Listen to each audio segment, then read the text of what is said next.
Hello, everybody. Welcome to NTTV Live, NUFC Talk TV, with another live show, late night show, full of good stuff, good coverage of Newcastle United. We got to talk about the midfield drama, folks. We got the mighty win, we got Gary, we got Tim, we got Jamie, and people are saying, "What's the drama?" There's no drama out there. There is drama. Who's going to start? All of a sudden, Longstaff is the greatest midfielder English football has ever seen. So we have to maybe accommodate in the middle. There's a point. We only won with him on the pitch, so maybe it is whatever it is that Longstaff brings to the table. We're gonna have to bring that up tonight and try to make sense of it. I'm still not buying that horse though. I'm still Tonali in every day, but we shall discuss it with this panel full of distinguished gentlemen. Jamie, did you go to the game? Yes, I did. I went. You can't complain about anything about that. Great performance, great result against a team that we love to upset. I've had a bloody good week actually. Yeah. You have? Haven't we all? You also took my boy down to Chelsea for his first away game. That's right. And we posted it on the channel, man. Did you see that? Yeah, I did. I saw. I caught that. And thank you for that. And it was a good day even in spite of the result. And I said a couple of weeks ago on this show that cup result could be a catalyst for turning the season around. And if we got that result and if we got a nice draw and we took a bit of confidence into Arsenal, it could set us on the right track. And I didn't really expect it all to happen, to be honest, but here we are. Yeah, that's right, man. Here we are. We didn't. I think when last time we had you on, we were talking about a possibility of losing all 5 games, if I'm not mistaken. Yeah. And but now it seems like that nothing is going to happen as far as Eddie's job is concerned, which is good. But now there's a new dilemma. There's a new dilemma that's arisen, and do we play Tonali or Longstaff or Bruno? Now J7 is on the left. Joe Willock is on the. It seems like he's kind of gotten his form back. I'm still not convinced on Joe Willock yet. And if Longstaff is the one that, for some reason, the one that needs to be on the pitch, then to me it would have to be Willock that comes off. But let's get right into it, fellas. Don't be shy. Well, let me start with you, Mighty Win. Are you making a statement with Joe Linton in the background, or what? What's going on there? That was just my takeaway from Saturday's game at the final whistle. Is he the undroppable man? Just just his reaction at the final whistle was just Yeah. There you go, man. Look at that. We're back. This is us. We've got our identity back. We've got our mojo back. Take that, you cockney, what else. It was just immense. Brilliant week. Because Jimmy, you were there, Stamford Bridge. Yeah. I was arguing that we could quite easily have won that game. Yeah. It's a fine margins again, isn't it? I think the Palmer goal was probably one of, if not the worst we've conceded this season. Yeah, just stood off. Totally agree. Pope was beaten easily at the near post, and then you contrast that with when Isak perhaps should have squared it to Joe Linton, and those little moments go a different way in these games, and you're walking away with 3 points. I felt we could have come out with a draw. I was buzzing at half time that would come in level, but it just didn't happen, did it? But it's a tough place to go. It is. Yeah, but like I say, I mean, I've been heartened by the last, what is it now? 5 performances. Everton, Brighton, Chelsea, Stamford Bridge, Chelsea at the Park, and obviously Arsenal. I've thought we've played well enough to win all of those games. Chelsea a stretch, I admit, but you would expect Pope to save that Palmer goal 9 times out of 10. And Isak's brain fart when he should have passed. Everything could have been as good as it is right now. could have been a lot better. Yeah, I think it's hard not to look back over this little period and think if we picked up 3 extra points somewhere, we'd be something like 7th and threatening the top 4 going into the Forest game. But we've just got to put the what ifs behind us, haven't we? Of course we have. Yeah. But well, I agree and don't agree. I mean, I think I still we can't. Man, I'm telling you, man, it's unbelievable. The fans are one day or one thing, the other day they just flip flop more than mighty win. We cannot forget, man. We weren't lighting it up this whole season. The only way thinks that. But the point is, we weren't lighting it up, we were picking up results. We can't be the best team in the world one day and then the worst team in the world the other day and just go like that. Because we got to try to put some sense into it. Now the toughest job for Eddie is going to be who is he going to play in the midfield? Is he going to keep changing them, and is that supposed to keep working, or because I mean, again, did you guys hear me? Yeah. Because asking me to log in again, so watch out. It might kick me out, and so the thing is, Tonali played his best game of the season against Chelsea at home. We can't forget that. He's probably the best player on the pitch that day. The next game he doesn't play. Yeah, we get the result. Perfect. Lovely. But so what some fans are not taking into consideration is that will piss players off. That will piss players off. If they're not, I don't think Longstaff was the best player on the pitch the other day. One of a good performance, but he wasn't the best player on the pitch. So is Tonali not going to play again? Is Tonali going to be an impact sub? Is that what he's here to do? That's what I want to get into. I want to get into the midfield because there is drama going on, ladies and gentlemen. What is he going to do against Forest? What is he going to do against Forest is the big question. Because some people could say, well, the lineup on Wednesday against Chelsea, that's for the cup. That's the cup lineup. And then the Premier League lineup is with Longstaff in it and everybody else the way they are. Joe Linton is a left wing, etc. So I think the big decider is going to be what he's going to do for Forest. I just think it's a lovely problem to have, is it not? Absolutely. Compared to what we've had in the past. Yeah, fabulous problem to have. If you can, so you can guarantee me that Longstaff is going to play like that every game.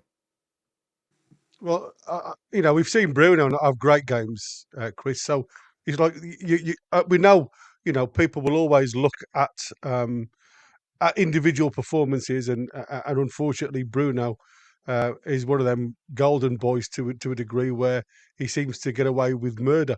But for me, what we have to do now, it's continuity.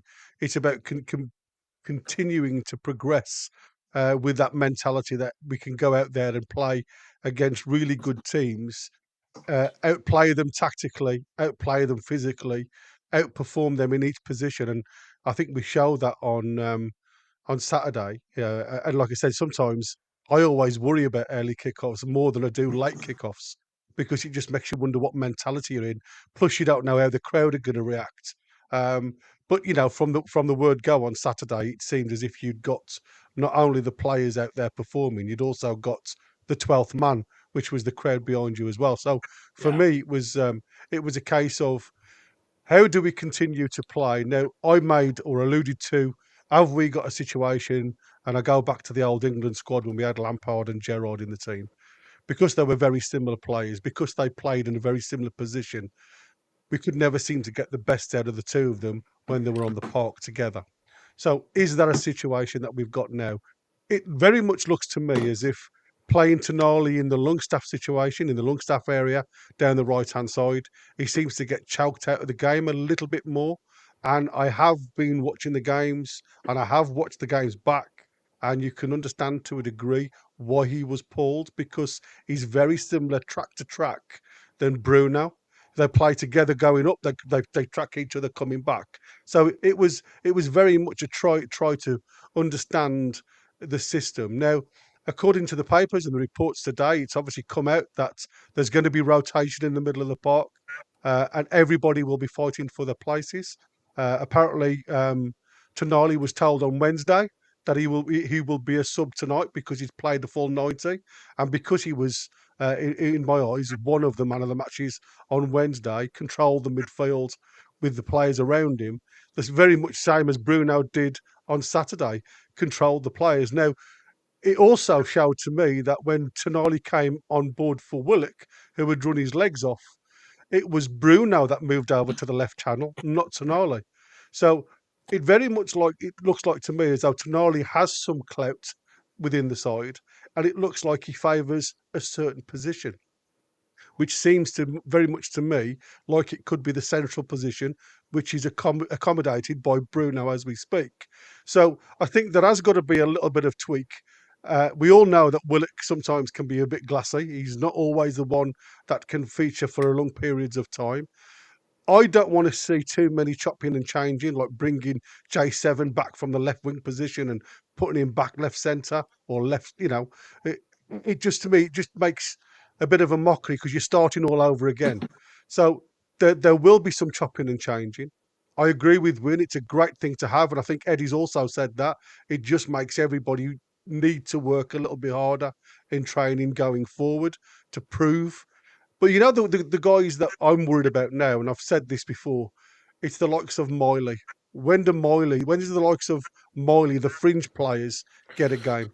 Because obviously now he's too good to go on loan apparently, but not good enough to feature. So he's going to go backwards unless he gets minutes in his legs. So there's got to be decisions made going forward. So all these lads needs time. They need time on the field if they want to progress further. But at this present moment in time, it is a problem. It is a little bit of a jigsaw, and what he does or how he deals with it, who knows? But from my point of view, I know you keep on saying Longstaff is going to be the one that's going to get chopped for Tonali. All three players in that midfield bring something totally different, and I think that was the balance of the team on Saturday.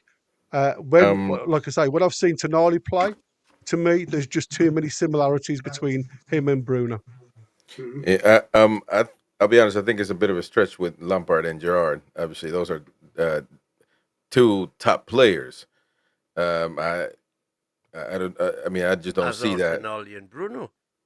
No. But the one that came in for Tonali is Longstaff. So you understand what I'm saying? I think that's where I think it's a bit of a stretch. No, each their own. It's not that. I'm saying it was difficult to try and find a formation for them both to play well at international level. It was never at club level because they didn't play for the same club, but at international level, when they got quality players around them, we never found a formation, a formula to get the best out the two best players on the park. In my eyes, maybe got that assignment now. And maybe that needs to be the homework of Eddie. He needs to figure out how to put them two together, and not necessarily go on the easy route and bring other players in. Let me get to Tim. Tim's got to say something as well. He's part of the panel. Timothy, you're muted, by the way, mate. You muted. Oh, we don't hear you. I think maybe your mic got unselected or something like that. Maybe, possibly. Jamie, but let me get to Jamie. Jamie, what do you think? What do you think about the dilemma, man? It's it could be a good one to have, but you're not going to keep. Let's be straightforward and honest. You're not going to keep somebody like Tonali, somebody even like Bruno, because if you start taking Bruno off like that, like if you give Bruno the treatment that he's given Tonali, he's not going to stay in this club. Tonali in the long run not going to stay in this club. Yeah, let's be honest with it. With those two, you've got to worry about the sort of upsetting them in the long term. I think coming off the bench for half an hour once in every 2 or 3 games, that's acceptable. It's if it's a lengthy spell, but the way he's fitted that puzzle together for the last 2 games, I think the link up between Joe Linton and Joe Willock on the left has been the key to it. We haven't been getting at the opposition quick enough and creating opportunities, and you've got them doing that down that left flank and Anthony Gordon doing the same down the right flank, where that could be another issue, because what a cross he put in the other day. It looks like for this to stay as a winning team, he's going to have to stay on that right-hand side. And he might be thinking, well, England are picking me as a left-sided attacker, so I don't want to play here. What I would hope is whatever works to get a bit of a run going, and I would expect the squad to all be in the trenches together on that. And then, you know, a few games down the line, you can mix it up a little bit. When we look at Nottingham Forest, right, they play with Chris Wood up front, and they play with a kind of three-pronged advanced midfield behind him, don't they? You've got Langer on that side, you've got Hudson-Odoi on that side, and you've got Gibbs White in the middle. So you're going to need somebody to sit back a little bit, and I think that's Longstaff. Longstaff will just get in the way. He gets in the way unspectacularly. If Morgan Gibbs White is looking to receive the ball and do damage, Sean Longstaff will be standing on his toes. In the games when he's out of the team, that's how the other team kind of gets at us a little bit. And I don't think it's Tonali or Bruno's game to do that. I think the way it's set up at the moment, it's Tonali or Bruno. And that is a difficult one. That's great. A difficult one. Yeah. So it looks like Longstaff is the one that it's Longstaff and 10 more. Is that where we're at? Is that what we're at at this point in time? As long as Joe Linton and Joe Willock are performing like that, you can't drop either of them. But you can drop Tonali, and he was the best player. No, man, that's what I'm saying. I don't get it. So, Chris, what in that performance, what moments did Tonali initiate attacks? I think the only attacking initiation he made was when he intercepted the ball for Isaac's goal. I think I don't see him like putting balls through for people. I don't see him putting crosses over. Those two guys link up and do that. They get the ball in the box and make opportunities. And the midfield of Tonali, Bruno and Joe Linton has not been doing that. Mm-hmm. We've not been making opportunities and we've been sat here whinging about it. And he's hit on a formula that does. And, you know, we can't whinge on behalf of the people who weren't doing it, who are now having to sort of take a turn and take a bit of rotation. Mm-hmm. Tim, are you back? Can you hear us now? Yeah, we can hear you. Okay, I don't know what happened there. You are audible, Tim. Good. I think with first of all with Willock, I think it is probably important that he plays, especially if Joe Linton's on the left, because he gives that support not only to Joe Linton but as a kind of hybrid number 10 to Isaac. So he's got the legs to get across the pitch and take up those positions. So I think Willock really on this form, I think he has to play. I think it is a case of really, I would say in this game, kind of Longstaff or Tonali. And if you're going to play Tonali, you are, in my opinion, you should be moving then Bruno further up with Tonali in the 6. And like you say, Gary, maybe that's changing things around a bit too much. I don't know. But I think it also depends on how we approach this game against Forest. So, like, are we going there to dominate the game and to force ourselves onto Forest? Or are we approaching it similar to Arsenal, respecting Forest for where they are at the moment, where we're happy to kind of counter sometimes? It depends really on that mindset, because, I mean, I do think you'll probably play the same side.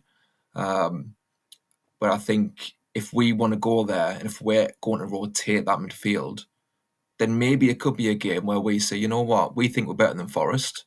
So Longstaff did a brilliant job against Arsenal, but now it's Tonali's turn to come in and to release Bruno further up.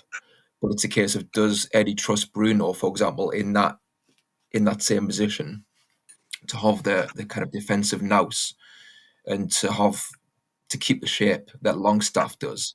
I know Longstaff in that Chelsea game, he did get a bit of stick where there was that one highlight where Chelsea got in behind, where Longstaff didn't track the run. But generally speaking, it's obvious that Longstaff totally understands the system and knows what Eddie Howe wants. So like, he has that trust from Howe. So can Bruno deliver the same game plan that Howe wants in that position if Tonali comes in as 6. It's interesting, like, you know, I mean, to be honest, I'm at the point now where, you know, I've had grievances with Howe's decisions, but I'm kind of at the point where I just trust him, really. And it might go tits up, but Of course it might.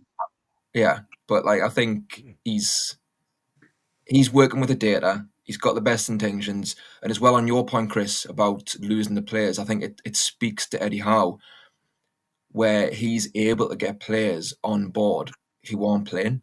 That's one thing I've noticed.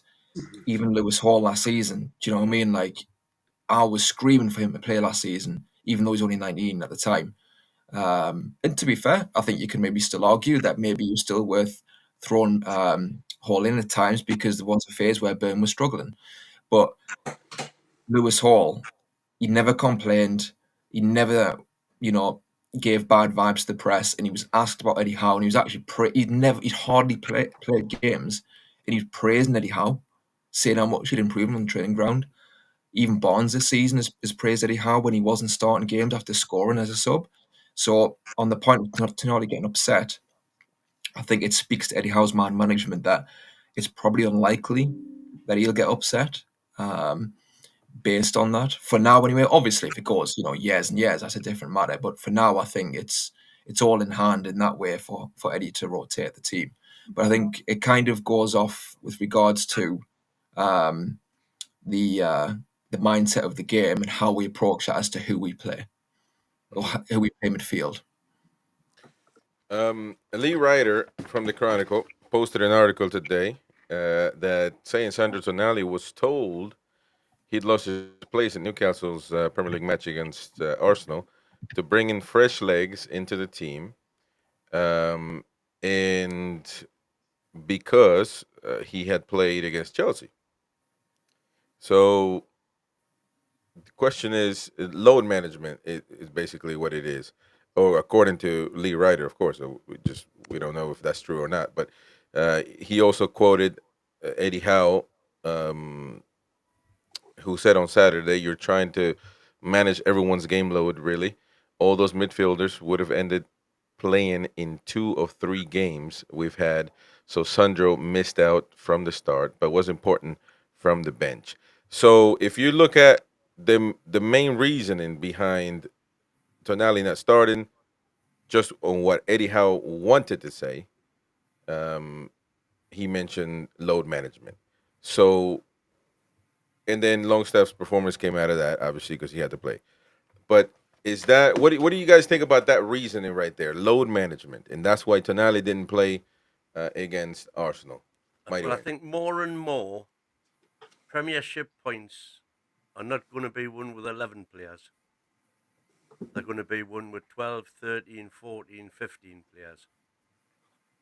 Because the ability now to make as many substitutions as we can make now means that you can ask players to absolutely run themselves into the ground for 90 minutes. And if you're in the fortunate position that we appear to be in now, where when they do that and when we make changes, the players that are coming on are not a massive step down from the players that are on the pitch, I can only see that being a good thing. As far as Tonali maybe spitting his dummy out, if that was ever to be the case, I would be absolutely furious after what we've done for him. Yeah, but yeah, you're missing the point though, because Bruno can do the same if he gets in that situation. What would you say about Bruno? You know, and it's not that when I'm being in this case players advocate, because if you are having the game of your life and great performances, I mean, it's kind of tough to justify taking you off the game. And in the long run, I don't see that being a thing that, I mean, you tell me how many Man City starters miss out week after week. How many really? And don't tell me Haaland didn't play the cup game. I'm talking about really number one trusted players. Foden, who's regarded by many as the best British talent currently in the game. We already know that Pep doesn't really trust Foden much, does he? He doesn't feature every game. And when you've got a squad like Man City's and what we hope to emulate eventually, you know, that's what players have got to expect. Surely.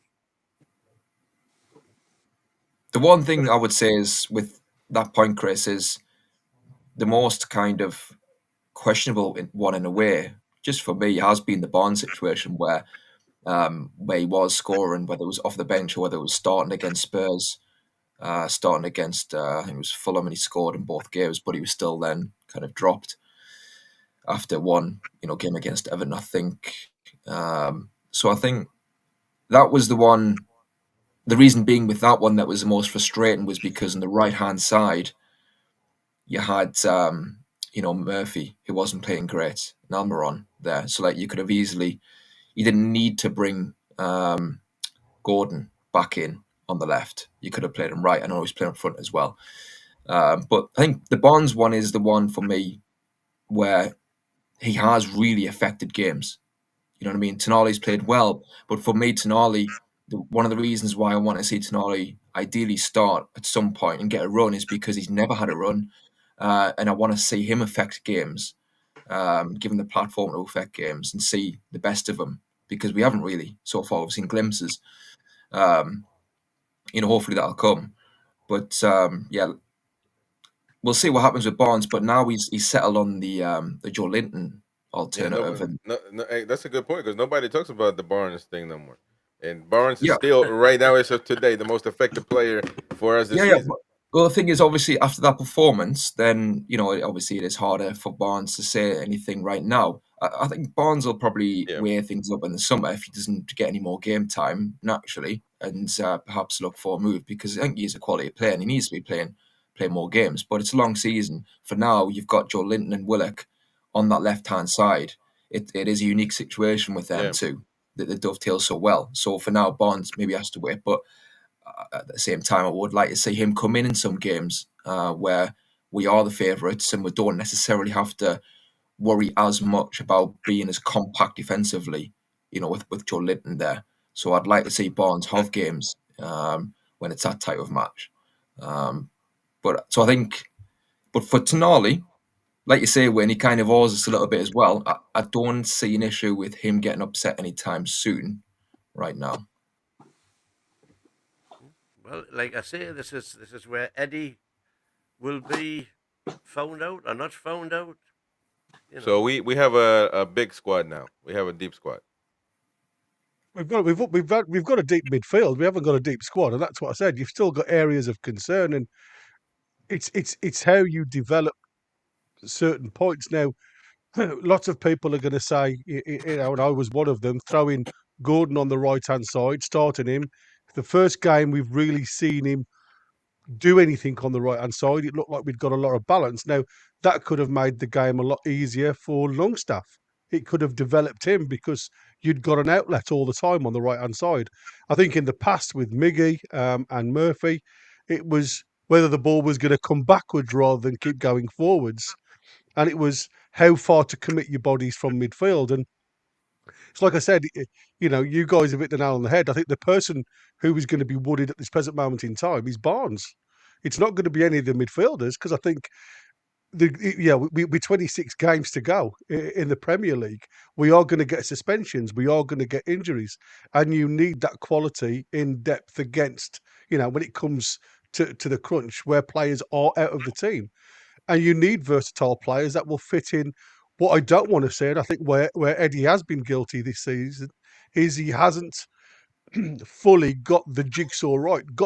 He's got some results, even though we haven't been playing great. And when we have played great, we haven't had that final piece of the jigsaw where we haven't committed bodies forward into the box.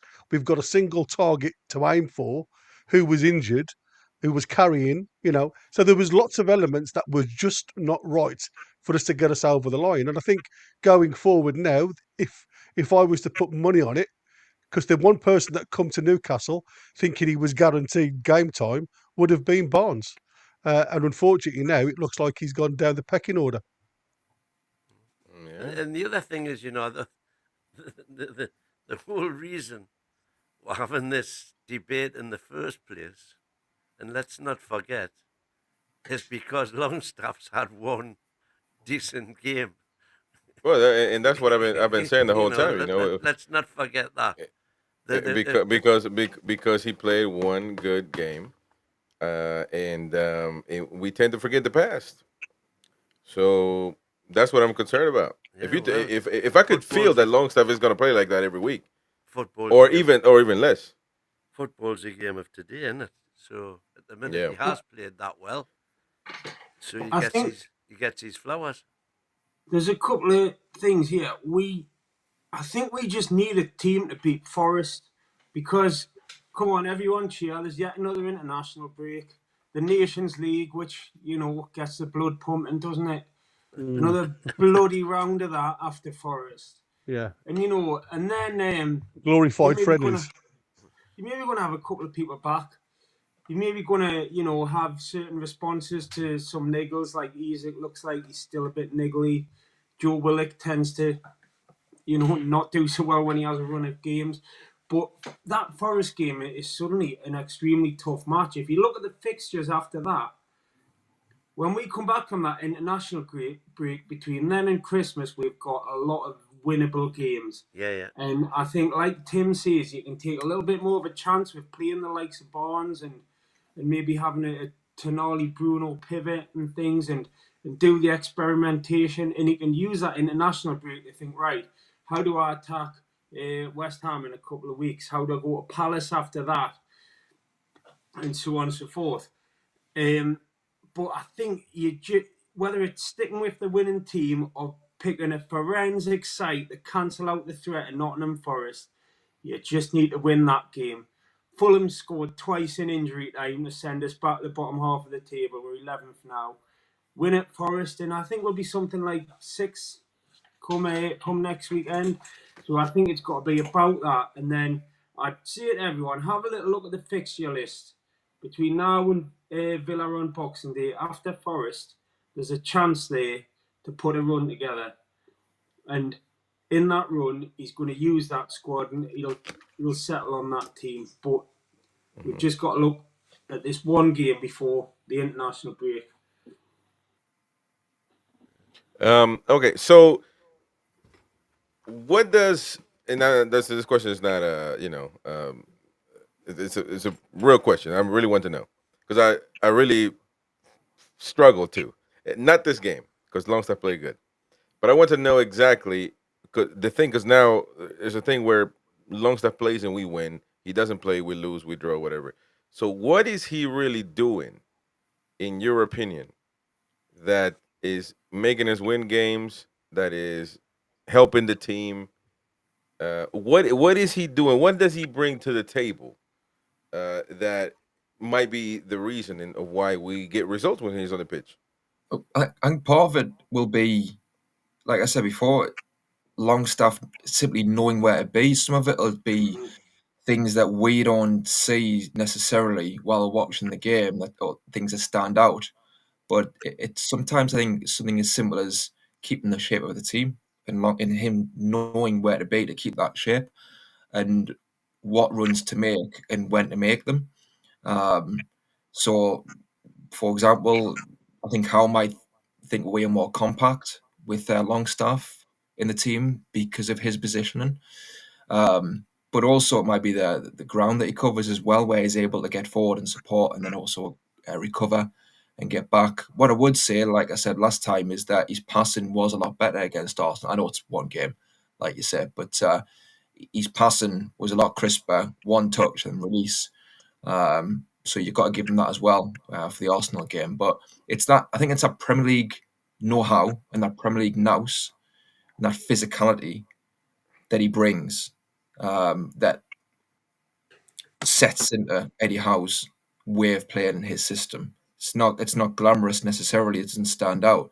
But I think that's where Eddie Howe comes from. Like I say, if you play Tonali, say in a 6, and you play Bruno on the right side, obviously coming inside, rotating a bit. Again, will Bruno take up those defensive positions that Eddie Howe trusts Longstaff will do to keep the team shape?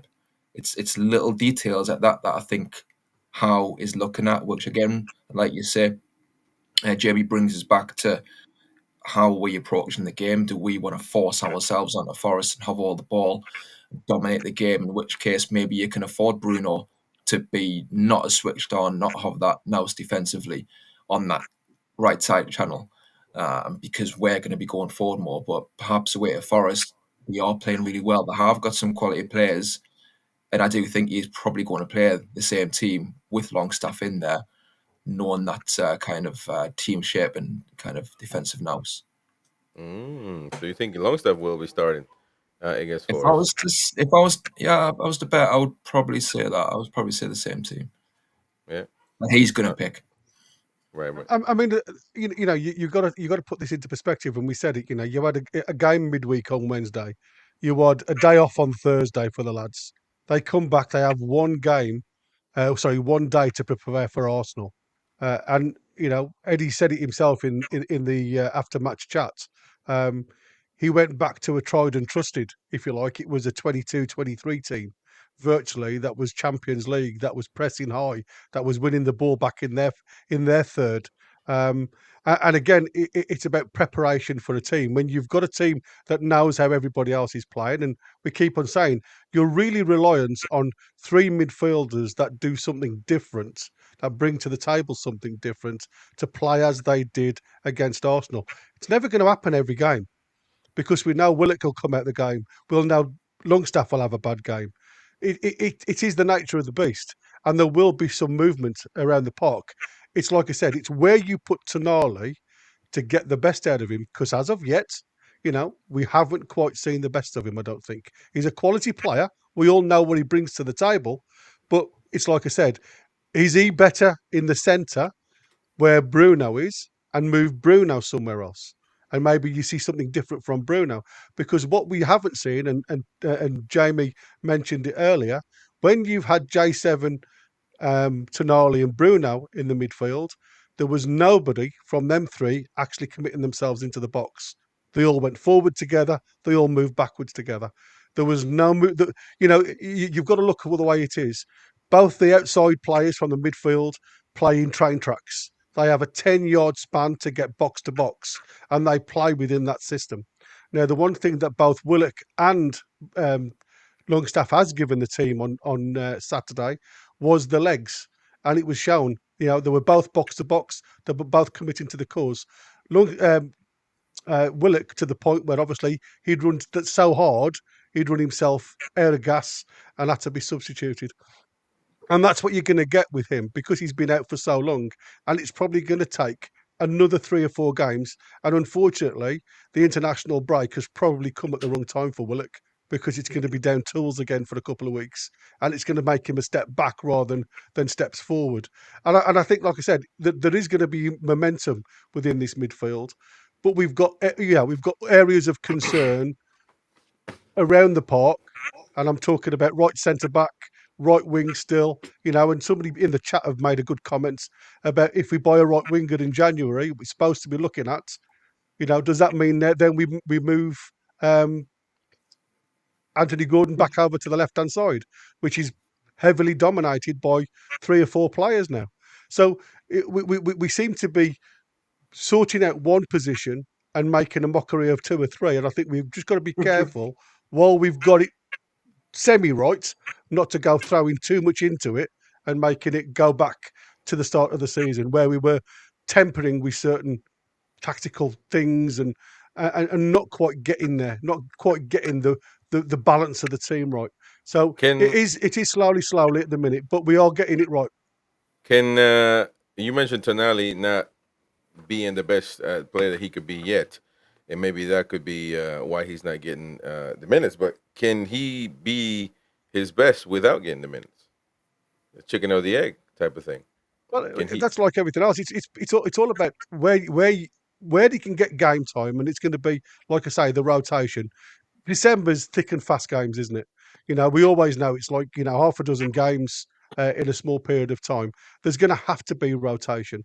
We also think about the lads that are travelling distances, and people always say to me, well, that doesn't really matter these days. They're in first class. They get all this, that, and the other treated so differently. Time zones and everything else changes the body system, and it's fact.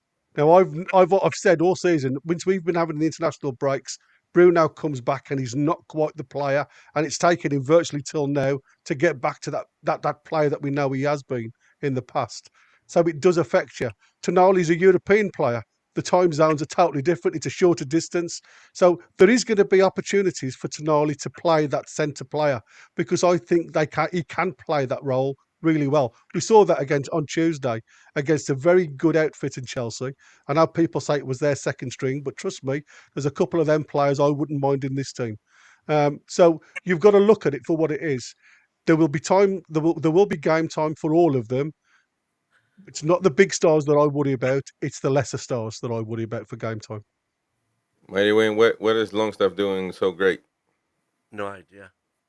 Still haven't got a clue. People are saying, when you're watching the game, you watch the ball. I watch Longstaff all the time to try and see what it is that I'm missing, and I can't see it. But as regards, I just had a thought there. As regards keeping the whole squad happy, if the team is winning, it's easy, because whoever's not in the team can see that, the team's winning without them. We just got to win every game. That's right. And everybody's going to be happy. Dead easy. Not that easy, though, isn't it? Well, it's not that easy, no. we just won the last two games we won. What about before that? It took a while. And it was mayhem. And it was Newcastle. I'm glad I wasn't in Newcastle during that time, because I'm sure the walls were coming down. Everything was, the roads were splitting open. Well, they were for the bedwetters, but not for some of us. Yeah. Interesting. Well, like you said, though, we had started playing better. Ironically, we were losing games, but we had actually started to play better. I think we need to just, like I've said before, hold our nerve when results aren't going our way. Look at what's happening in the pitch. Is it sustainable? If we're not creating chances at all and we're looking an absolute mess and we're losing, then that's not sustainable. But if you're creating chances and you're missing, but there is cohesion there, then clearly there's light at the end of the tunnel. So I think we just need to calm it down a bit if we get us a few bad results. I know there were some aspects which were really frustrating, granted. What I would say, going back to Gordon, is in the right wing. Honestly, for me, I'd have him right wing. End of story. I agree with you with that. I don't understand the. I'm kind of coming to that way of thinking. There you go. But no, I think he's. I've said before, his attributes. For me, it's right footer on the right wing. Who knew? Who knew? But yeah, he can come inside, he can go outside, obviously, and that's the major thing, having the option to go outside. Obviously, look at the cross, it's there for all to see. He's a quality player. His tenacity isn't missed at all. Part of his game is nicking the ball off the opposition as well, and getting at the opposition and pressing them. Obviously, he can do that on the right wing. So I've said all along, has that really been a major problem position?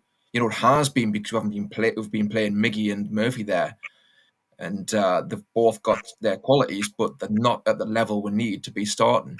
But Barnes has always had the quality, I think, and the scope to improve to a higher level as well. I would have him right wing. You've got left wing. You've got Joe Linton at the moment. You've got Barnes. Maybe it's a case of signing another right winger, but not a superstar right winger. Somebody young, like Gordon, maybe, but who doesn't necessarily, obviously they want to start, but don't necessarily expect to start, but they've got a lot of talent.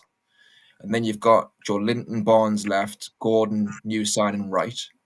And maybe we can put some money aside to another striker and centre back, and even maybe keeper. Yeah.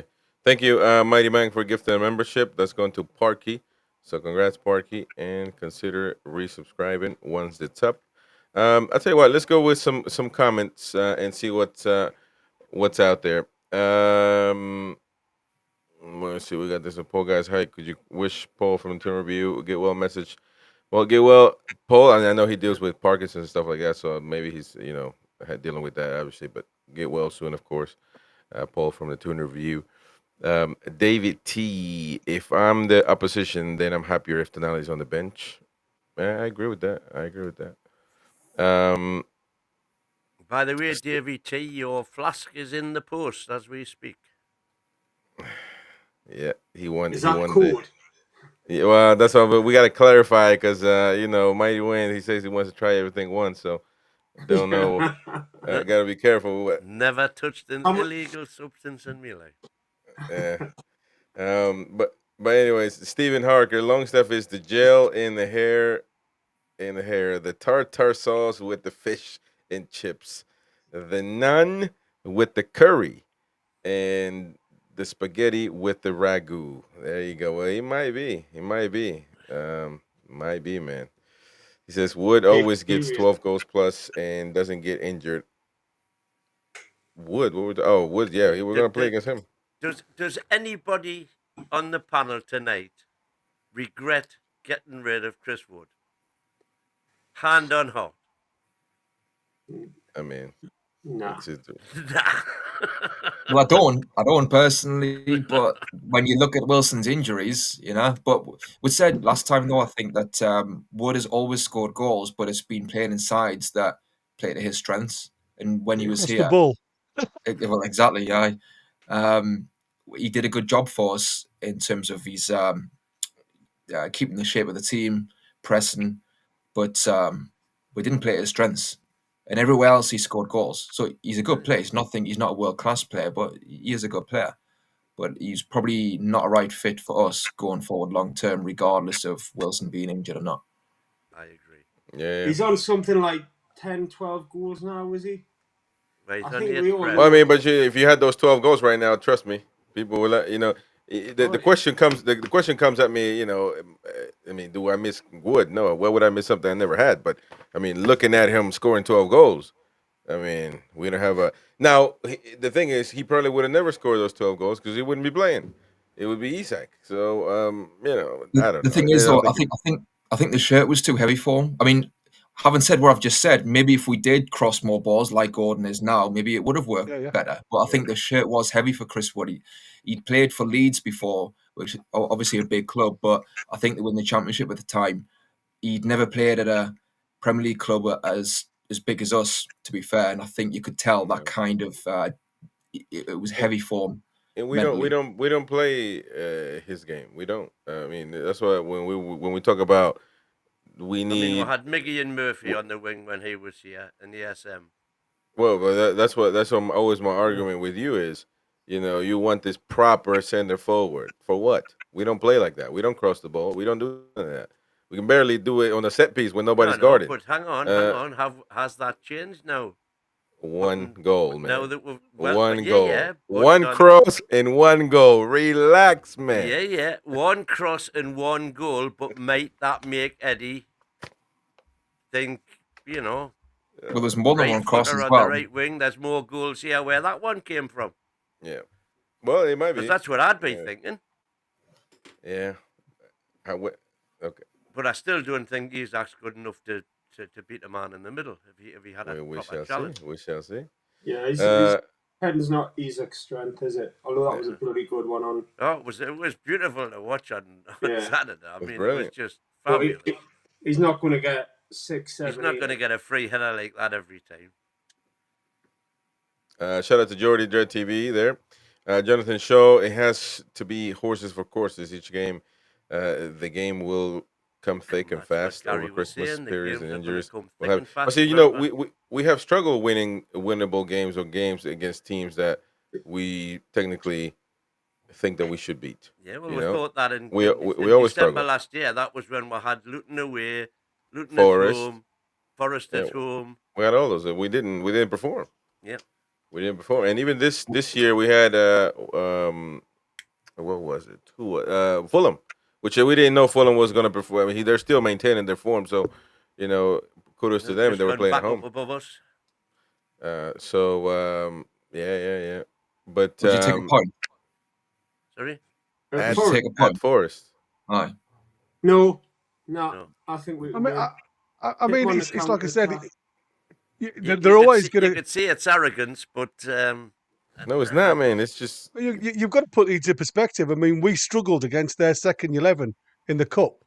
You know, we went through on penalties. It's not a given at the City Ground. So I think I would be happy with the points at the City Ground in their current form. Yes, because I think they have got. Nunes has put together a really decent side, and it's not a side of world beaters. It's a side of a lot of Steady members in house that side. squad. Yeah, that work hard for each other. And like I say, for me at this present moment in time, I think a point at the City Ground would be a point won rather than 2 lost. Yep. All right. John Niall Powell says AG spot on. If we want possession based Tonali plays, if we don't have control of the ball, Sean does a job. But how do you know that? I mean, how do you Well, you this say again, you just say we play against Arsenal? They're probably going to have the ball, which they didn't, by the way, in the first half or for the most. Arsenal never. You never thought that Arsenal was going to score. I was never in fear that they were going to score I at any think if time. they were playing still now, they wouldn't have scored. And I They think never that's looked like scoring. I think that's our fault. You know, that's we did that. It's not like they didn't show up, and probably they weren't playing at their best form, but we did that. We caused that. You know, but how many shots did they have on target? How many shots did we have on target? You know, it wasn't that many. They And only had so, one, didn't they? And I think we had 5. Yeah. Something like that. And like I said, you know, it was a really, even though we had a lot of credible play around Arsenal at the time, it was more of a fact that what we did right with the ball nullified what they were trying to do tactically, to the point where I keep saying every manager or every head coach, I should say, gets a pat on the back when he makes the opposition manager change formation. And Arteta had to do that a number of times just to try and do something different and to try and unbalance us. And as what Eddie Howe did, he saw that they were making a bit of an overload in midfield, so he'd put another midfielder on, and we went 4-5-1.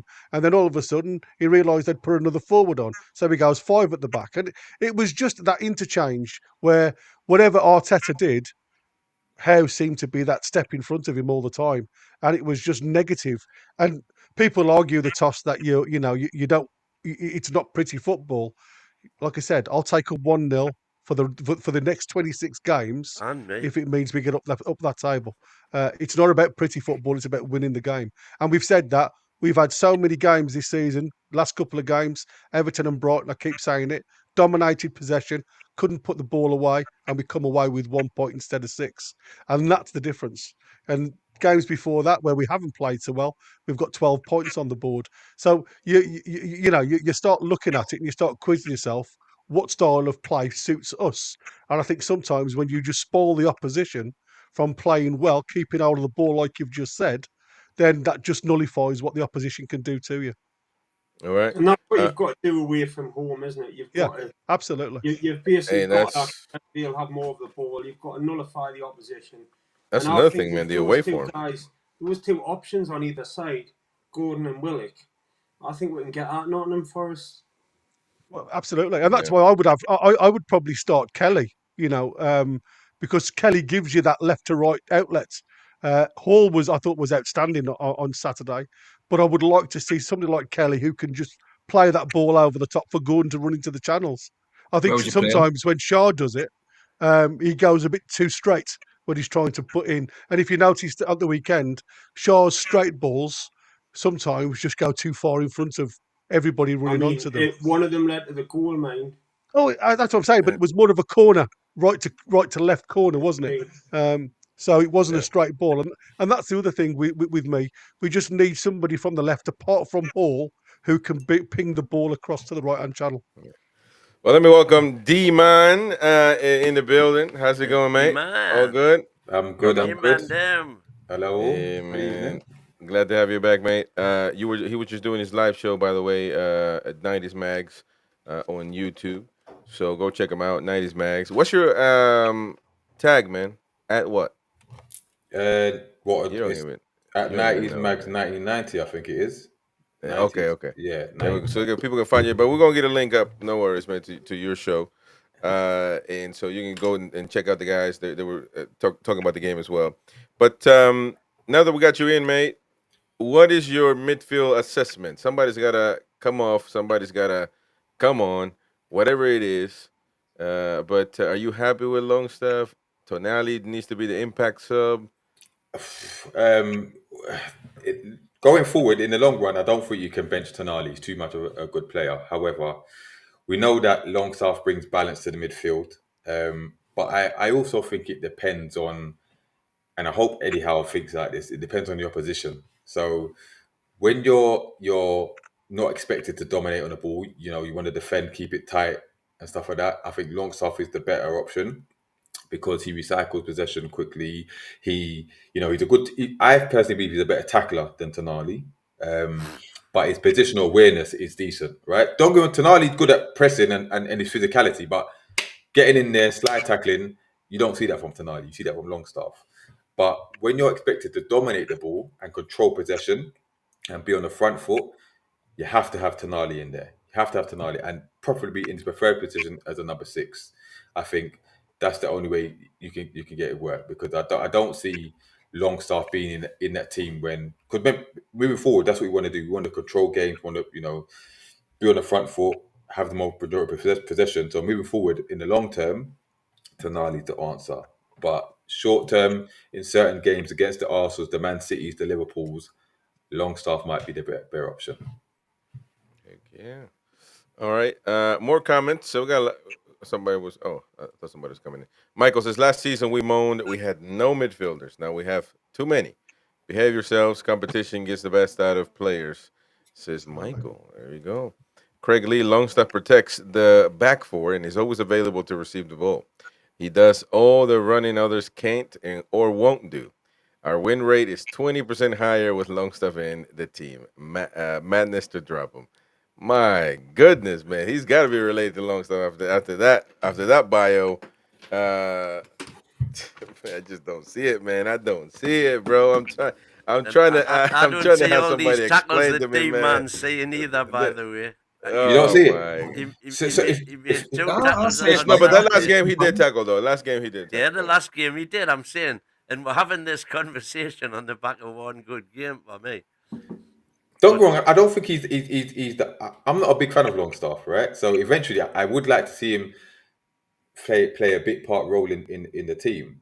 But I can see the benefit that he brings, and like I said, the stats don't lie, and he does bring balance in the midfield. The stats that keep on coming back to haunt me. He was how got it right for against Arsenal. Yeah, I agree. But that was in fact, I would probably say, with the exception of Southampton in the cup, I would think that's probably his best ever game in a black and white shirt. Yeah, true. Yeah. And normally he has nowhere near the tackling and Jules stats that he had on Saturday. I will say though. But having said that, the overall stats don't lie, and the overall stats tell us that we'll win more points when he's in the team than we'll win when he's not in the team. And that's the bottom line, mate. Yeah, I will say that Tonali does need a run of games in the team in a preferred position if we're going to see the best out of him, because it's no good chopping and changing every game. It's no good for him. So Eddie's got a decision to make. Exactly my point, man. Exactly my point. I've been watching football for a minute now, man. I can't see people just coming in and out, and that's supposed to be the norm. Switching players like that, I just don't believe in it. But I think it makes sense in terms of who you're playing, though, Chris. I think what D-Man said there. But you're gonna change our lineup according to every team. You know how many teams you play different every week.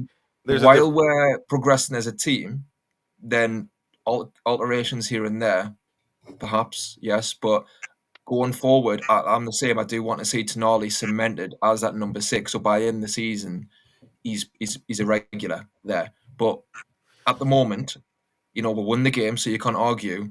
And Forest is a tough away game, like you say, Jamie. Every away game, a lot of away games are tough, but especially Forest right now. So I can understand if he still keeps Longstaff in, but after that, we'll see what happens. Will Tonali come back in? I think after another 10 games or so, we can judge better then as to how Eddie Howe sees it and kind of give our opinions then in that way. Yeah,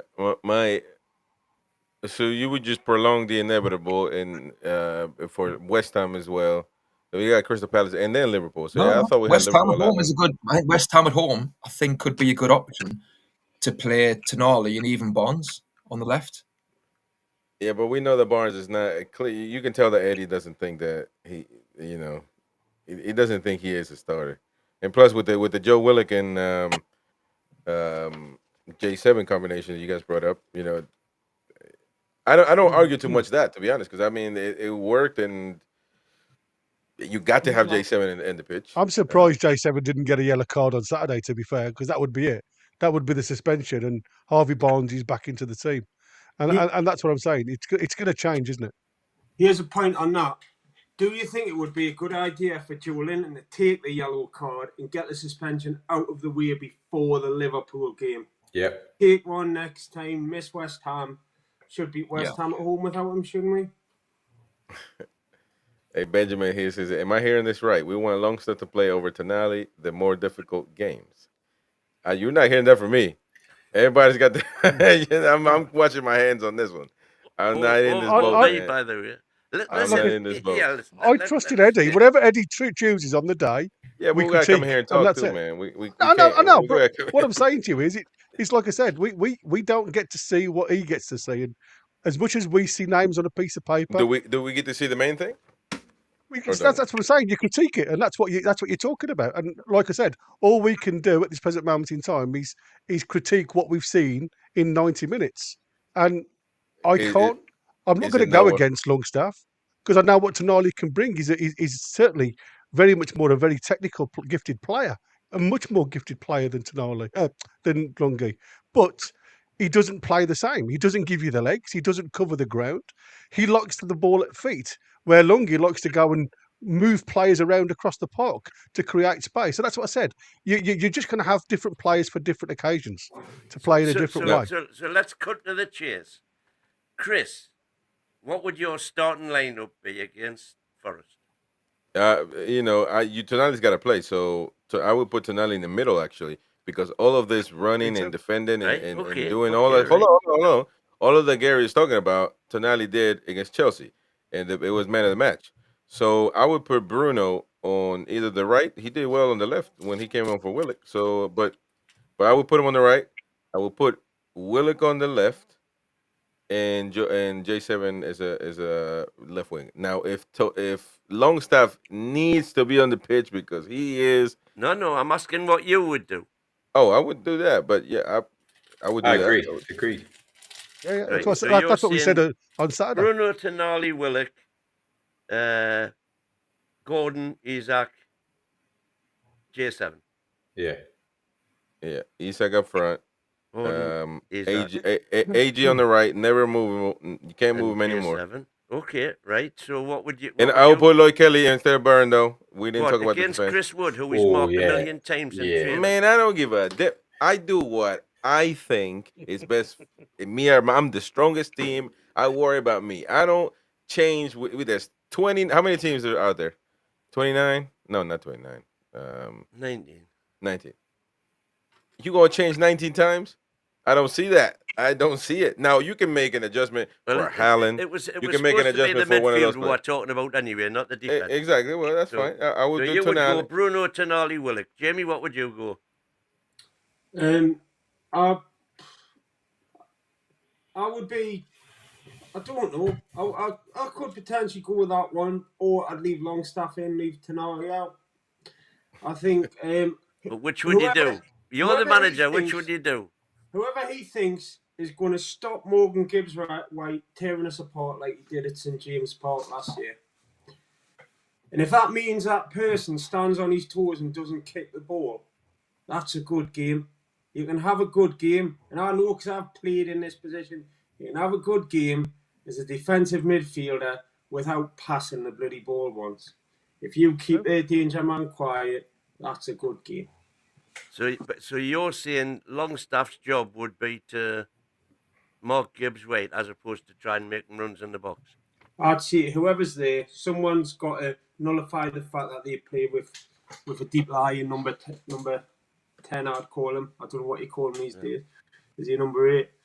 But But yeah, but I think, like, honestly, I'm not like don't have a massive opinion on it. I think if Tonali starts, I'd be happy. If Longstaff stays in, I'd see the sense in that, as long as you don't get that thing where the ball, we lose it on the edge of their box and it's in our box without anybody, getting in the way there. Doing a Fulham. Yeah. So, Gary, what would you do? I mean, I said it on Saturday morning when me and Chris were doing the live watch along. For me, if Tonali's the best centre of all of the three, I think he's very gifted. It's his first touch.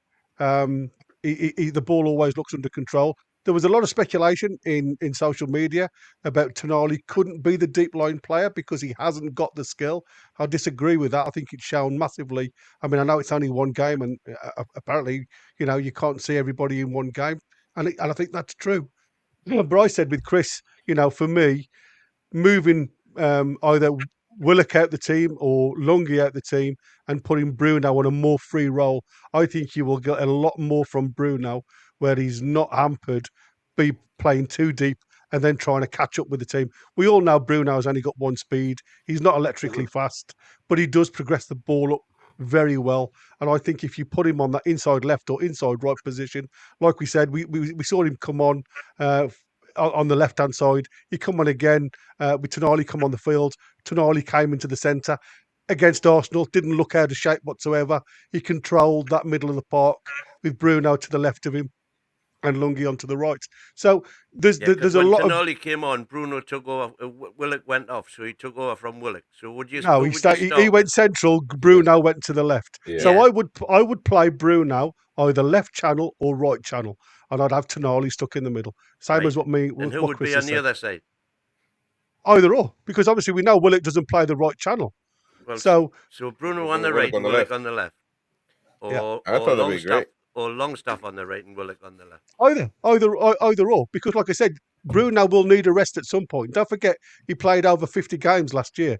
He's not going to continue to do that constantly without picking up an injury. Right. So we'll need players that will be happy to play in different positions. We've lost Anderson from that left channel. Yeah, so I'm asking, which has just started? Bruno, Tonali, and who? Willock or Longstaff? He just told you, man. I just told you. Willock's the stronger player out of Lungi and Willock. Right. But if Willock isn't available, I'd play Lungi.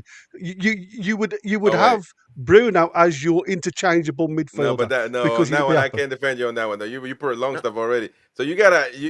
But if everybody was fit, you would put Tonali in the middle, Bruno on the right, and then Willock on the left. Yeah. Right. Exactly. That would be my my strongest. That's just because I think that's the same as Chris's. That's the same as. Well, we don't know. Jamie was kind of like Jamie wouldn't be upset if it was Longstaff instead of Bruno on the right.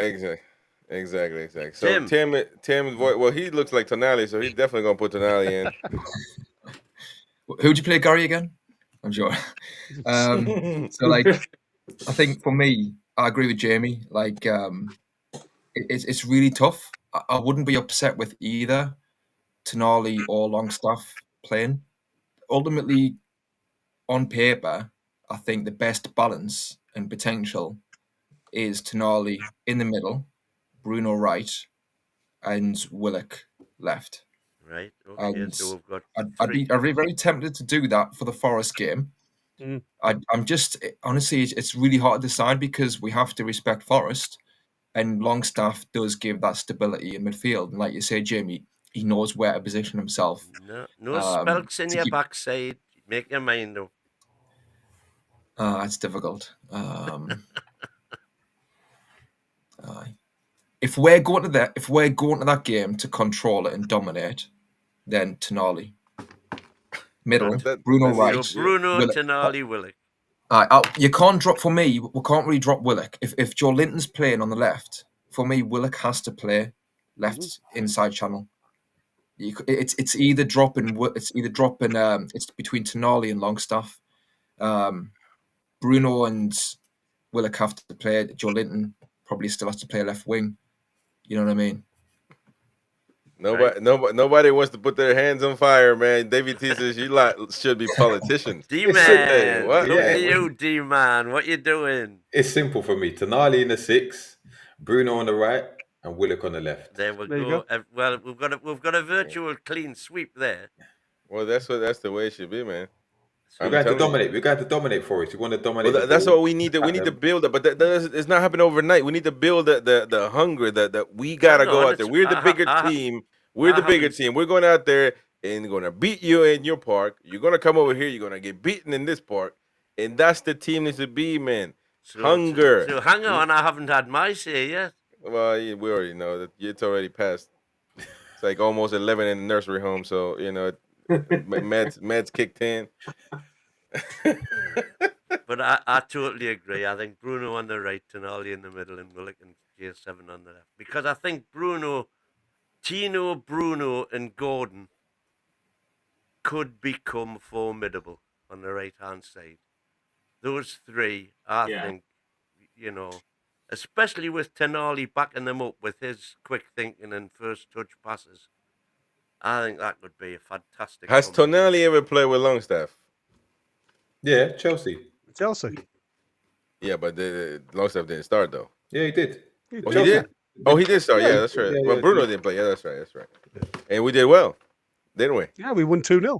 Exactly. a much better performance than Arsenal. Yeah, well. I don't know about that. You beat them. It was. Yeah, it was. It was. Come on, man. You were. Yeah, we had the video for members, the NTTV members knackered outside of St. James's Park. So you definitely don't remember that game, Mighty Wayne. You and D-Mine and Andy. You got that video for members, man. You guys were on the juice. Jamie, where were you at, man? Yeah, I was there. Yeah. You didn't. You saw them outside. And you're like, man, let's walk past them. We don't want to meet them. But I just think for once it would be lovely just to see Bruno in a more free role. I would actually love him where he could just let his hair down and just go and play football. I think Forest is the game for it. I totally agree. I totally agree. I think for me, there is always going to be a part of me that still thinks, as Eddie does, that Tonali isn't Eddie ready. And I don't know why. I just get that in the back of my head. He's not quite up to the match speed that Eddie wants him to be. I haven't seen that. I don't see that when he goes out to Italy and plays, 2 games in 3 days, full 90s. But for someone now ready, Eddie likes to keep him back. And I said before, the difference you have is if your best 11 on the park, i.e. Everton, i.e. Brighton, aren't making it, have you got the right players on the bench to change it? And I think, like I say, sometimes we miss that. And I think that's why we need to get that little bit more quality in depth. I'd just say as well, I think that's a good point because even in a defensive situation or defensive viewpoint, playing Bruno deeper can invite the pressure where he does hold on the ball too long at times.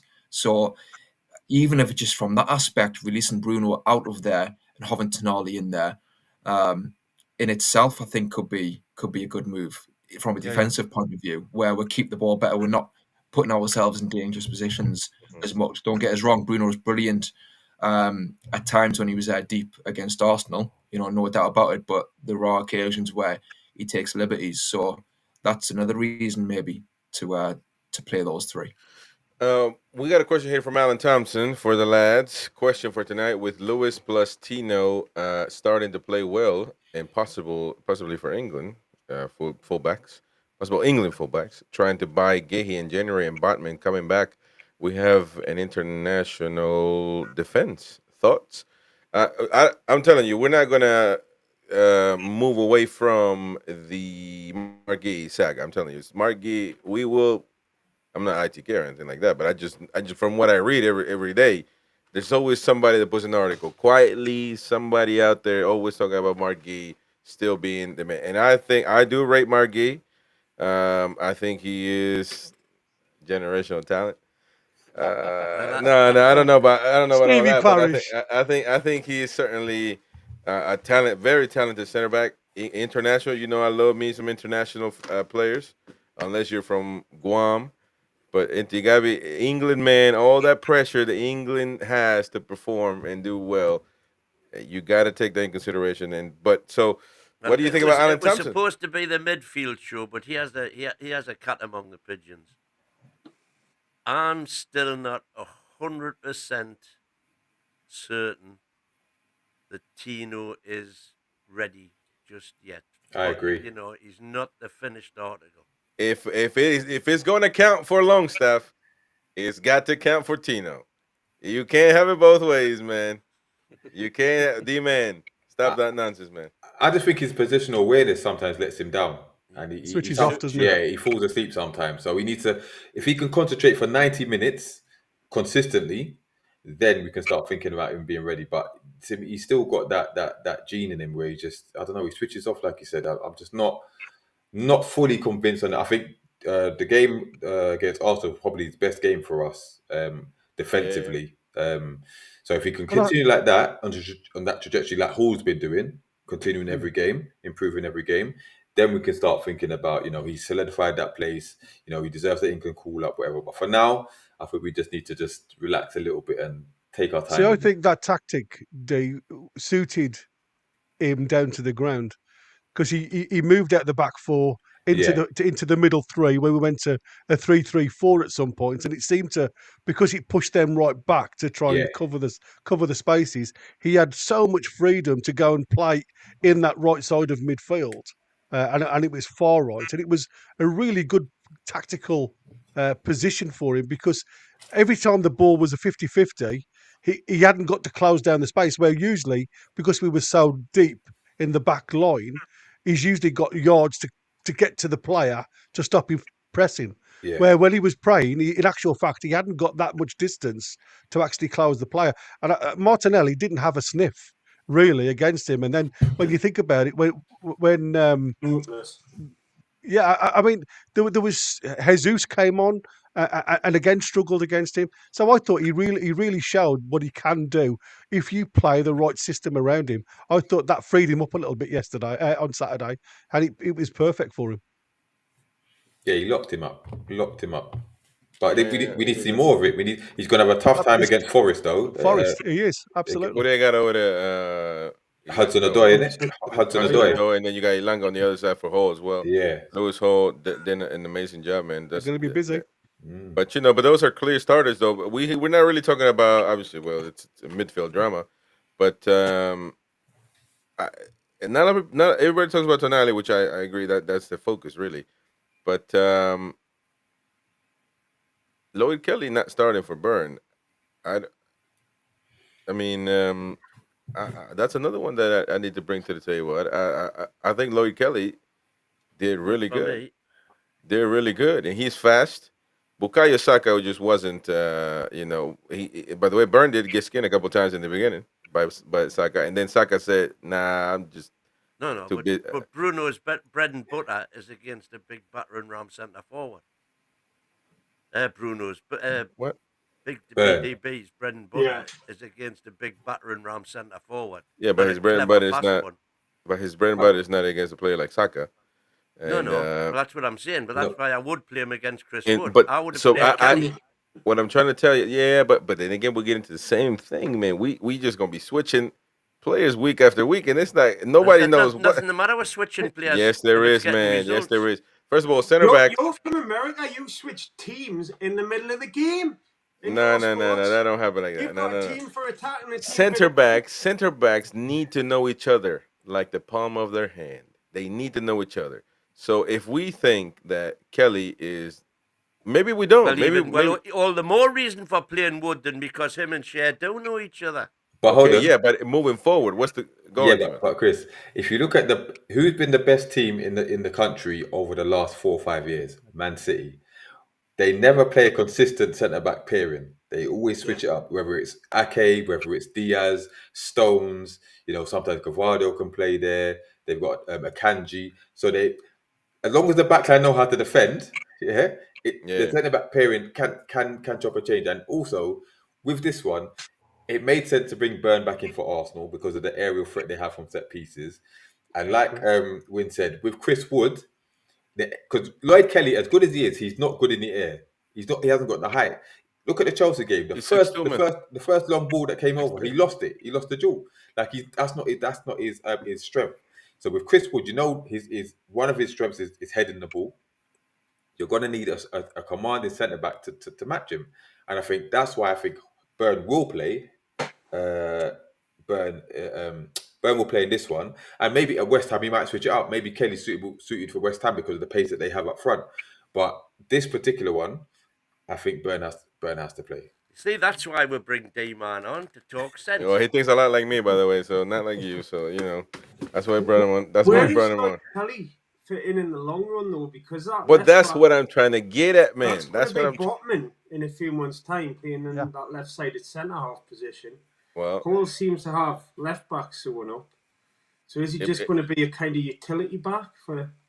On 150, man. No matter what the Mighty Win says, he's on 150 a week. But how long is it going to take Botman to get up to speed? Because he can't say that he comes back at the end of January. It's going to take at least a couple months. So you're all towards the end of the season. So Kelly's going to have enough opportunity. And he'll be brought back slowly. You know the way he works. Yeah, but Botman is going. But eventually, nothing's going to stop Botman from getting on the pitch. So, but if we qualify for Europe, we're going to need strength and depth. There you go.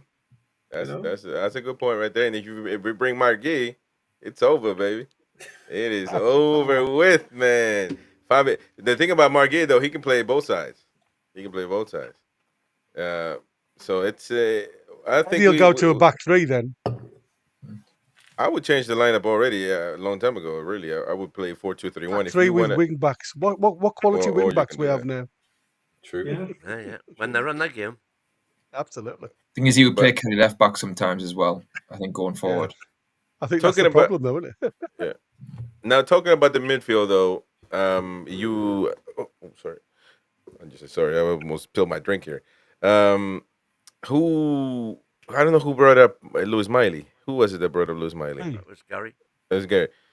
That's another thing because Lewis Miley certainly was somebody that Eddie used last season, and so it'll be interesting to see what he does with him. I mean, I know that we got to bring him in slowly, yes, all that, but eventually, that slow. I mean, we're going to get to that point where he is ready to play. Yep. And he's still a young talent, and young talent is very difficult. Young talent, you got to put him on the pitch, man. You got to put him. It's the same thing we do about Osula. What's the point of having him if he's not even going to play when there's no strikers available? Young players got to play. After a certain period of time, these guys go backwards rather than forwards, and you can see that with Osula. When you look at Osula, for a 23-year-old, has had less minutes than obviously Miley has as an 18-year-old in a starting 11. And because it's the minutes and the bit points that he's played, and I know everybody was saying that when we bought him, his stats are awful. Some of the games when he was coming on, Sheffield United have already got battered. The team around them is not playing the football that he can survive on. So there was a number of reasons and issues for Osula. But to me, when you look at the likes of Delap at Ipswich, who's exactly the same age, 23-year-old, come from Man City Academy, who's had the chance to go out there and have some time out on loan. He's running away. He's not running away, but he's really working hard for Ipswich at the minute, and looks like he could even move up with a bigger side, a mid-table side. And I think for us, it's always going to be the case of with Osula, with the likes of Miley. These, like I say, these guys are too good to go out on loan because they're backup players, they're bench players. But when do you give them the time on the pitch? And that's the question I'd like Eddie to answer. And Lewis Miley is, somebody that I know people are not probably talking much about him, but he is somebody that the fans have as a jewel. That one jewel that's waiting. You're talking about Mighty Win, Longstaff having pressure to perform behind Tonali. I think that Lewis Miley is going to feel some pressure when he comes on the pitch. What position will he play? Like which part of the midfield is he? Well, he will probably feel that right midfielder. That's what he played last time, wasn't it? He played really well at that right side of Bruno. And he's grown a lot, man. That's unbelievable. When I saw him the other day, he looks a lot bigger. Filled out a bit. He looks like Yaya Toure, man. Yaya Toure. That's why I think he's Yaya Toure type. Or Patrick Vieira. That's who he's going to be. Patrick. One of those. And I think he's even bigger, man. I think he must be 6'5", 6'6". He grew an inch and a half in a year. Yeah, man. What we could have in mind potentially is in the long term, just throwing this out there, what about if you had Tonali 6, Bruno on the right 8, and Miley on the left. If Willock's phased out at some point, and perhaps Well, Well, we yeah. know Williams Willock's phased injury out. prone anyway. Yeah. Not What yet about though. that? He would have been out already. But I'm Willock's so talking like important. in a year's time Yeah, or yeah. something. But Yeah. do we have a ball carrying midfielder as good as Willock? Yeah. We don't have a ball carrying midfielder apart from Willock. This is it. Yeah. He's so important. He's so underrated. This guy is. Yeah. I hope he stays for a long time because I know he has the injury problem. But if he can stay fit, he's so important to that starting lineup. He's so unique in his skill set. So I do agree. I'm just thinking as well, though, in terms of selling players, if we have to sell players, Harvey Barnes, FFP, sell Barnes, yeah, sell Harvey Barnes. well, Here possibly, we go. but you know, who are you going to play left wing? Joe Linton. Okay, Joe Linton's doing brilliantly now. Gordon as a left winger. But for me, Gordon, just keep him on the right. I actually think he could be better on the right. I think that's his position, which is my opinion. But I'd rather see Gordon on the right. Yeah, I think. Well, to be fair, he said he was bought for both. But he was. I honestly thought he was bought as a right winger. That was the only place I'd ever seen him play for Everton. He played most of the time on the right. I think he played more on the right for Everton than he did on the left. Yeah, so AG, yeah. But I just looked up because of D-Man's comments. I had to look up where Willock's from. He's London, man. So he's in. You know, you already know what it is, man. When it comes to the London, D-Man's pocket, man. D-Man, yeah, that's he Mandem. So you know he's always gonna be on D-Man's spot. And he got brothers too, man. Chris and Matty, footballers. Yeah. Man, Willock, man. That's one that plays for QPR. QPR. Yeah. And Chris looks just like Willock. I mean, well, obviously they're brothers. So, but he's a Willock as well. But he played for Arsenal as well, so look at that. But yeah, man, interesting stuff. It's a big conundrum, man. I know that Jamie just don't give a damn about the show today, man. He just said whatever Eddie wants, Eddie just put him on the page. But I think it's a big conundrum. Who is he going to leave out? Because I just don't see the Tonali. The longer Tonali stays, it's like a water balloon. You keep putting water in water and water and water. The longer he stays on the bench, the bigger it gets, and eventually it will blow up because Tonali is, you name it, Bruno. Is Bruno better than Tonali? A better footballer? You name me the best midfielder of Newcastle United, and if you tell me Tonali, I don't see how it makes common sense that he's not a regular player on the pitch. He doesn't even finish. I haven't seen enough of him yet, Chris. To be fair, I've seen him play in Milan. Yeah, I've seen him play in Milan. I've seen him play for Italy, but it's totally different setups, isn't it? You know, I mean, I hadn't seen Bruno play before he come to us, and then I went and had a look at him, and Bruno played a bit differently to he does in the role at Newcastle. So you have to see him play regularly for us to find out the nuance of each player, because like I say, they are very similar in what they do and what they bring to the team. I just think Tonali is probably a little bit quicker than Bruno. He could probably get into the box as a support more than Bruno, but I just think Bruno takes too many chances for me in that deep middle part. Yeah. I just think if you've got somebody who can just orchestrate it, take the edge off it, take the pressure off it, and then just play the ball and allow Bruno to play freely, I think you may see a different player in Bruno altogether. Yep. Question from Jordan. Oh, where did it go? Man, it comes so quick. Chris, I think Miley is Longstaff replacement, so as he's young to learn. Yeah. Well, it could be. I don't know. At this point, I don't know if anybody can replace Longstaff. How old is Longstaff now? He's only 26, isn't he? Yeah, he's only 26, man. He's got a contract expiring. Still got another year, isn't he? Oh, you know he's gonna get that money. He's gonna get that money now, man. 10 more years. Yeah, 2 more years. 180 a week. Has he signed? No, a year extension from the club, anyway, isn't it? Yeah, he's not going. So he doesn't even have to. He doesn't even have to sign because it's from the club. What the club of? I think the club have got an extra year on his contract if they want the option. Yeah, and they're going to trigger it. Yeah. Well, I certainly haven't seen that confirmed anywhere. No, because well, I haven't either, and Eddie hasn't been asked about it, and he hasn't said anything. That would have been an easy answer to say. Um, Um, I did have You want something. that though, because like you could get a few million for Sean Longstaff, couldn't can you? you? For someone Oh, at that easy. age? Yeah, easy. Who Like, who's got he wouldn't fetch a who massive would fee, you? but you don't want him walking away for nothing because he's out of contract. So Right. I'm sure even he if signed a year. I didn't see anything I haven't confirmed, which seen is that. weird, man. Let me have a You look at would say it, transfer but mark. we shall wait and see what the clubs is. Either way, I do agree. He should probably get a little extension or something, but yeah, man, I just not buying it, man. I'm not buying that. I'm not buying it. that horse. I'm not buying that horse, man. I'm still not buying it. But Bring back Amity Fair. That's what I say. Like, but it's my humble opinion. What did you say? what was that? What was that? Bring back Amity Fair.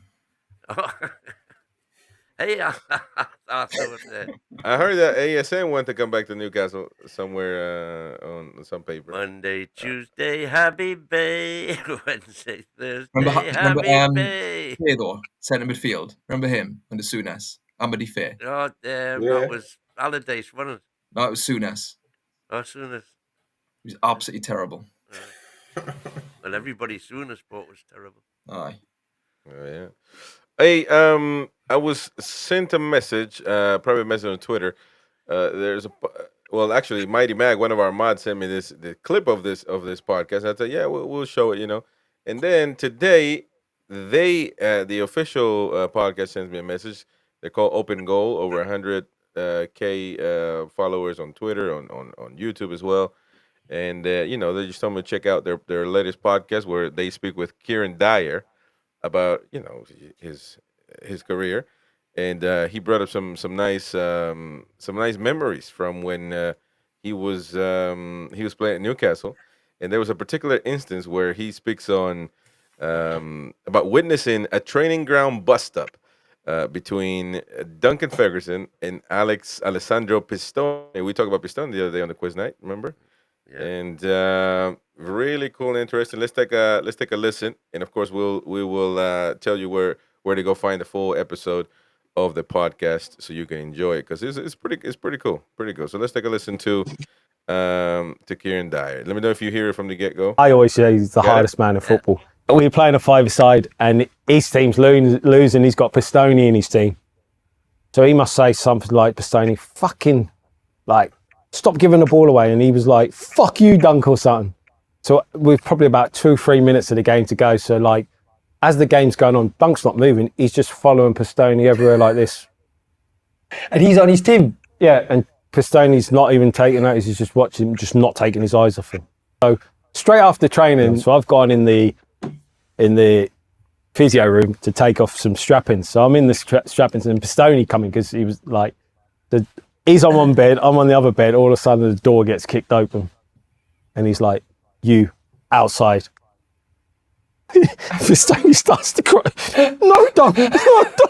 He's crying. So me and Derek, I'm like booting Derek. Derek's booting me. I'm like, he's like, I just said outside now.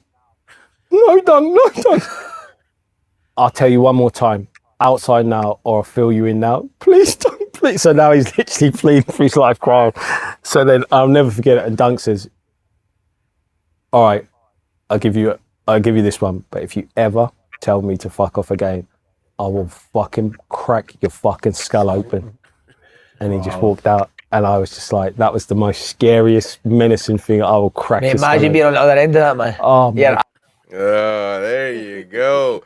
What a wonderful shout out to let me see, the Open Goal, really good podcast. I'll you know what, I'll find the link, man, until I'll get you guys to take on it. But what do you think about that experience? Big Dunk, man. He was a great player, like when he was fit. If you go back to the 99-2000 season when Robson took over, people forget actually how great he was, Ferguson, for us in that period. Him and Shearer together. We're talking about Solid partnerships in football these days, the lack of partnerships on the pitch. Him and Shearer for a spell were just unplayable when you had Nobby on the wing as well, putting those crosses in. I was good when we sold him, really, because I thought we got Carl Court in who was injured. Obviously, like Ferguson was Yeah, he injured, got a lot, but injured straight away. That was a he sad did. one. And I think we could have done with Ferguson that following season for that nous up front. But he's crazy like as well. But Can you he's imagine being?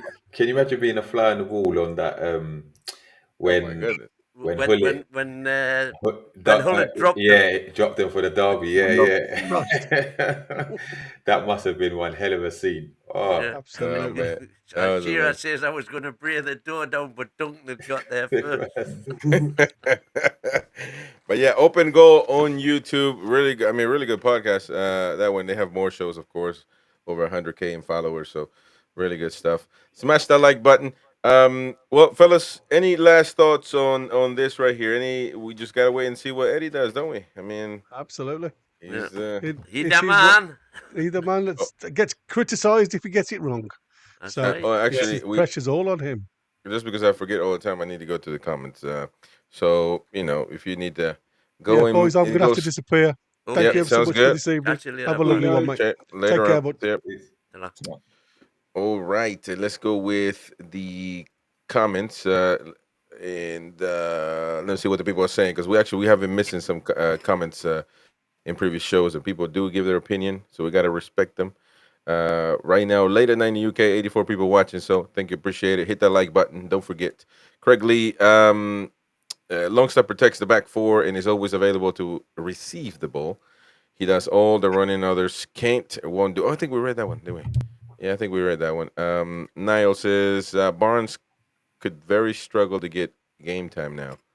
Well, yeah, unfortunately, that's the way. And listen, I do appreciate me, Harvey Barnes, and having somebody like that, but it is what it is. David T. The big factor is if chasing a game, then Bruno and Tonali have that extra quality. Says David T. Antagonizing Jordy says we love the J7 roar like a effing lion, pure passion. Yeah, man. And I did. You know what? One thing about Joe Linton, I didn't think that he was going to be able to do that while playing left wing. I didn't. I think he was going to be too far off up front to be able to be impactful in the defense. And he was really at times where he was in the middle. I mean, it didn't affect him really. You probably didn't get a lot of crosses from his end, as you would expect from a left wing, but he was doing other things that. There was that bit, wasn't there, where was it Gabriel cleared it, and Joe Linton just came running in and did what I would describe as a double axe handle on him, and just sent him absolutely flying, and then complained about it when. Oh yeah, yeah. Yeah, that's true. Stephen Harker, win 100% stats don't lie. Niall not pretty on the eye, but that's Lowe's person. Niall was saying a bit like me, doesn't understand what Longstaff does. He says the win stats don't lie. Yeah. Well, the win, yeah. But however, Jesus Christ. Let's put some brakes into it. Let's put brakes into the Longstaff van roaming around St. James Park. Well, you can't. We didn't win because of Longstaff. Okay, can we agree on that? For some reason, he's on the pitch. He does. He does. It's a pre-assist. You can't make a 4-foot pass to somebody that's open that wasn't there. That wasn't a 4-foot pass. That was a 20-yard pass, and it was perfectly weighted. I use yards when I use feet to counter me, man. Yeah. But I'm okay. He passed it open. He gave the numpty the ball on the right, and Gordon, unbelievable cross. Come on, man. We don't give this amount of credit. Listen, you can't say we won the game because of Longstaff, and Jamie's saying yes, you can because it was pre-assist. Simple. Well, so we won the game whoever the dude that passed Longstaff the ball was. Because he gave it to Longstaff, and then Longstaff gave it to Gordon. Well, that was easy, and then he headed it in. So exactly. And then he got the goal. Especially from you, old man, we don't give this amount of credit that we're giving Longstaff to the one that actually scored the goal with the header. You said that I can score that goal, that you can score that goal. Anybody can score that goal. And to me, that wasn't as easy. That you're not giving Isak the credit that he deserves, and you've been slating him week after week after week. So How come we give somebody that gave a pass like this? I'm doing it right now. If I got the ball, I'll give it to Gordon. Yeah, And Gordon, unbelievable. One time that was one hell of a cross. You know that was. But we're not giving Isak credit here. Jamie, can we give some credit to Isak? Absolutely, yeah. I think it was a great header. I don't think either you Nuggets could have scored that, if I'm honest. I mean, isn't Isak like 6'2" or something for a start?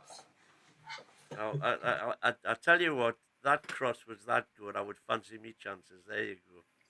Nah, man. No, See, no, that's no, what I'm no, saying. no, no, no. Come on, man. Credit Like where it's anybody, due. Credit where it's credit due. where it's due, D-man. I Come ruled on, it, man. didn't he? Bang. Yeah, man. You know what? It was a carbon copy of the Gillespie Asprilla one. It was a brilliant move from Shea's ping forward through to hitting the net, and credit everyone who was involved. But that was a good pass by Longstaff. It wasn't a straightforward one. Correct. Perfectly weighted for Gordon to just ping it like a golf ball off the tee. I'll just say as well, when first of all, Shea played a forward ball and it was a direct ball, which is good. So you're not messing around tippy tappy all the time at the back. So it was a forward ball. But the thing, if you notice, there's the Arsenal defender came across and won it. But because Willock took up a position where he was like a number 10, he was able, I think it was Willock, was able to win it. So it wasn't a ball going forward that Isak isolated. We won the second ball because we had bodies around Isak. Then Willock played it to Longstaff. And then, like you say, it was, got to admit, Chris, it wasn't just like a 5-yard pass. It was perfectly weighted to then whip it. I will agree with you as long as we agree that the most important thing happened there was scoring the damn goal. Oh yeah, of course. Okay. Yeah. Because Longstaff is getting a statue right now. Everybody's putting coins together for the. I said before that. I know what you mean, but how quick a way to criticize when he has a bad game? Perfect. Because he's had more bad games than good. No, I don't. So fine. So when he has a good game, okay, let's criticize when he has a bad game. I give him an 8. So I give him an 8. I can't get it better than that for his performance.